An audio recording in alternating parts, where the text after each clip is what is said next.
రేవెల్లి రాజు పార్థివ దేహానికి దగ్గరికైతే చాలామంది కార్యకర్తలు నాయకులైతే వస్తున్నారు.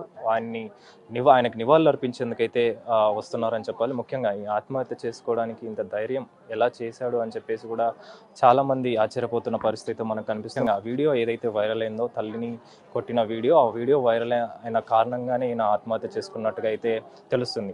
దీని ప్రకారమే దీనికి సంబంధించి ఎవరైతే వీడియోని వైరల్ చేశారో ఆ వీడియో వైరల్ చేసిన వ్యక్తులందరినీ కూడా కఠినంగా శిక్షించాలని చెప్పేసి కూడా నిన్న రాత్రి సమయంలో మృతదేహాన్ని అక్కడికి తీసుకెళ్లి పోలీస్ స్టేషన్కి తీసుకెళ్లి అక్కడ ఆందోళన కూడా చేశారు. ఆందోళన చేసిన అనంతరం పోలీసులు కూడా చర్యలు తీసుకుంటామని చెప్పిన పరిస్థితి. ముఖ్యంగా దాని తర్వాత ముఖ్యంగా ఈయన రేవెల్లి రాజు విషయానికి వస్తే బీజేపీ నాయకుడిగా చాలా వరకు కూడా ఆయన పార్టీని అనుసరిస్తూ పార్టీకి ఎంతో కార్యకర్తగా కావచ్చు, అదేవిధంగా నాయకుడిగా కావచ్చు చాలా పనులు చేశాడని చెప్పేసి, ఎంతో ధైర్యంగా పనిచేసేవాడని చెప్పి చాలా మందికి కూడా న్యాయం చేసే విధంగా పనులు చేశాడని చెప్పేసి కూడా చెప్తుంటారు.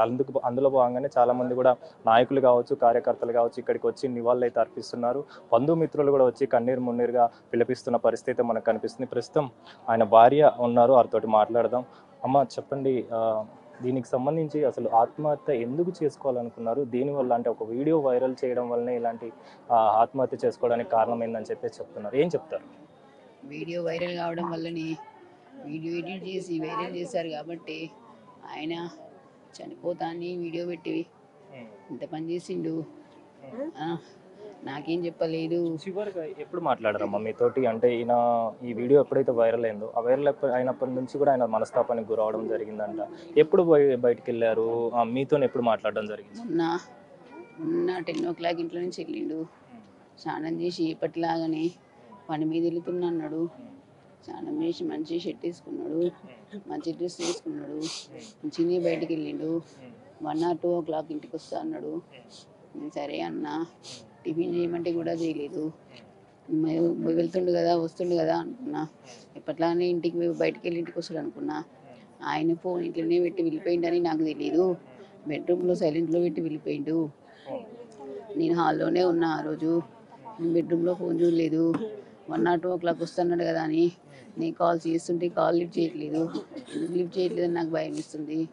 ఎందుకంటే మెంటల్ స్ట్రెస్కి గురైండు. నాకు భయం ఇస్తుంది అప్పటి నుంచి. పోయిన టైంకి పోతే అని టైంకి రావాలని నేను కాల్ చేస్తూనే ఉన్నా. కాల్ లిఫ్ట్ చేస్తలేడని పక్కన వాళ్ళ ఇంట్లోకి పోయి ఫోన్ చేసిన, పక్కన వాళ్ళ నెంబర్తో చేసిన, అయినా చేయలేదు. మళ్ళీ ఒకసారి ట్రై చేసిన. మా బాబు ఇంటికి వచ్చిన స్కూల్ నుంచి అప్పుడు ఇంట్లోకి వచ్చి వాళ్ళ ఫోన్తో మాట్లాడినప్పుడు డాడీ ఫోన్ ఇంట్లోనే ఉందని చెప్పిండు.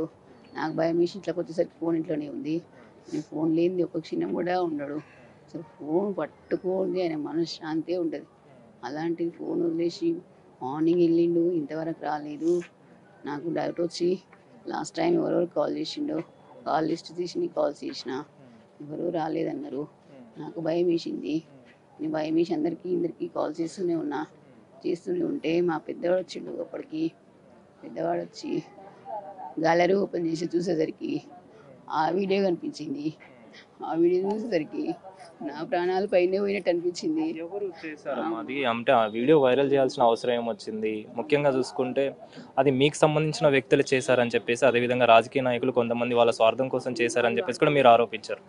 దానివల్లనే ఆత్మహత్య చేసుకున్నారని చెప్పేసి మీరు నిన్న పోలీస్ స్టేషన్కి కూడా వెళ్ళడం జరిగింది. ఏం చెప్పారు? ఏం మాట్లాడారు? ఇంట్లో వాళ్ళే వీడియో తీశారు. ఇంట్లో వాళ్ళే వీడియో తీశారు. వ్యక్తిగత కారణాల వల్ల, ఇంట్లో ఫ్యామిలీ ప్రాబ్లమ్స్ వల్ల కొంచెం చిన్న డిస్టర్బెన్స్ అయింది ఇంట్లో. అది వీడియో తీసింది మా తోటి కూడలే వీడియో తీసింది. వాళ్ళ పెళ్ళయి 1.5 month అవుతుంది. ఇంటి వ్యవహారాలు అవి ఆమెకి తెలియదు. ఆయన మొదటి నుంచి ఎట్లున్నాడో ఆమెకు తెలియదు. ఏదో కొడుతున్నాడు, ఏదో ప్రాబ్లమ్స్ అవుతున్నాయి అనేసి ఆమె వీడియో తీసింది. ఆమె తీసింది కాబట్టి వైరల్ వల్ల ఆమెనే వల్ల అయ్యి ఉంటుంది నేను అనుకుంటున్నా. కానీ అది ఎడిట్ చేసి దానికి డబ్బులు ఇచ్చి ఎవరు వైరల్ చేసిరో అతని పర్సన్ బయటికి రావాలి.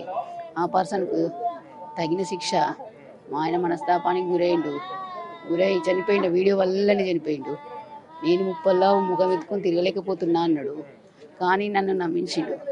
నాకు ధైర్యం చెప్పుకుంటూ ఇప్పుడు కూడా ధైర్యంగా ఉండే వ్యక్తి. చాలా మంది వచ్చే వాళ్ళకి అంటే న్యాయం తీర్చడం కోసం వచ్చే వాళ్ళకి ప్రతి ఒక్కరికి కూడా అండదండగా ఉండే రాజు అనే మీ హస్బెండ్ ఈ విధంగా చేసుకోవడం అనేది పార్టీలో కూడా కీలకంగా అన్నాడు. ఇజ్జత్కి ప్రాణం ఇస్తా అన్నాడు. ఇజ్జత్ లేకపోతే బ్రతుకు లేదన్నాడు. నా ఇజ్జత్ తీసిరన్నారు. నా ఇజ్జత్ పోతే నీ బ్రతికిందుకు అన్నాడు. ఉప్పల్లో నేను తలెత్తుకుని బ్రతకలేకపోతున్నా అన్నాడు. ఏం కాదని ధైర్యం చెప్పినా, సరే ఏం కాదు మంచిగానే ఉంటా అన్నాడు నాతోటి. ఆయన లోపల పెట్టుకున్నాడు. నాకు ధైర్యం చెప్పిండు పైన. నేను మెంటల్ టెన్షన్ అవుతానని నాకు ధైర్యం చెప్పిండు. ఆ రోజు మార్నింగ్ వెళ్ళిండు, 5:30కి వెళ్ళిండు. బాగా ఎట్లకి వెళ్ళి అక్కడ వీడియో తీసుకుంటంట. ఇంటికి వచ్చిండు, స్నానం చేసిండు. 9:30కి వచ్చి స్నానం చేసి వెళ్తూనే ఉన్నాడు మళ్ళీ బయటికి. ఫోన్ పెట్టిన సంగతి నేను మర్చిపోయినా.